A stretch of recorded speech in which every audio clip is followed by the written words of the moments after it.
Ram Ram, hello, नमस्कार, स्वागतम.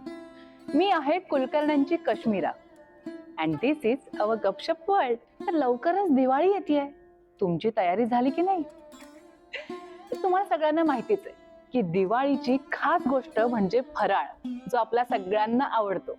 पण तुम्हाला कधी प्रश्न पडला का हो, की इतर वेळी आपल्याला नेहमी सांगितलं जातं की फार गोड खाऊ नये, तेलकट तुपकट खाऊ नये, पण दिवाळीत मात्र आवर्जून हे पदार्थ केले जातात आणि सगळे एकत्र बसून आपण ते खातो.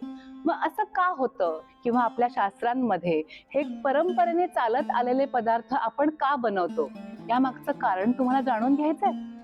तर हे आहेत आपले दिवाळीच्या फराळाचे पदार्थ. यात जर तुम्ही बघितलं तर गोड आहे, तेलकट आहे, तुपकट आहे आणि मसालेदार पण आहे.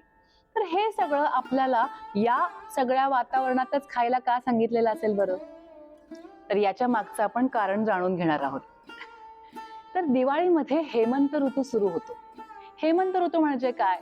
थंडी, जी आपल्या सगळ्यांना आवडते. तर थंडीमध्ये बाहेरचं वातावरण गार असल्यामुळे आपलं शरीर आपल्या बॉडीच्या आतलं टेम्परेचर थोडंसं वाढवतं, जेणेकरून ते टेम्परेचर छान मॅनेज होऊ शकेल आणि आपल्या बॉडी मधले जे ऑर्गन्स आहेत ते व्यवस्थित काम करावेत. त्यासाठी काय होतं की आपल्या बॉडी मधली एकदा गरमी वाढली, मेटाबॉलिझम वाढतं आणि ऍक्टिव्हिटी आतली वाढते, बाहेरची नाही. लवकर पचन पण होतं. आणि तुम्हाला हे कळलंच असेल ना की आपल्याला थंडीमध्ये सारखी सारखी भूक लागत असते.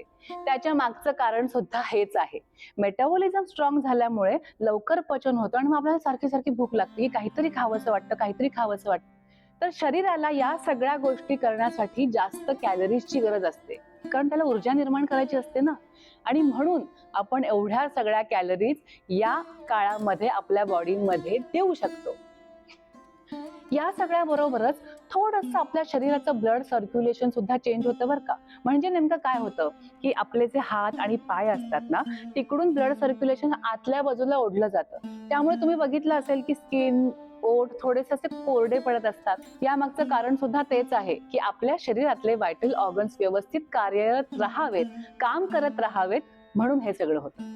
आता तुम्हाला कारण कळलंय ना की आपण हिवाळ्यात, दिवाळीत हे सगळे पदार्थ का खातो. त्यामुळे या दिवाळीत या सगळ्या पदार्थांचा मनसोक्त आनंद लुटा. आपल्या सगळ्यांबरोबर आनंदाने आणि सेफ दिवाळी सेलिब्रेट करा. आणि अशा प्रकारची आणखी नवनवीन माहिती हवी असेल तर आपल्या या गपशप वर्ल्डला नक्की लाईक, शेअर आणि सबस्क्राईब करा. आणि हो, ते बेल आयकॉन आहे ना, ते सुद्धा दाबा बरं का. भेटू लवकरच. थँक्यू.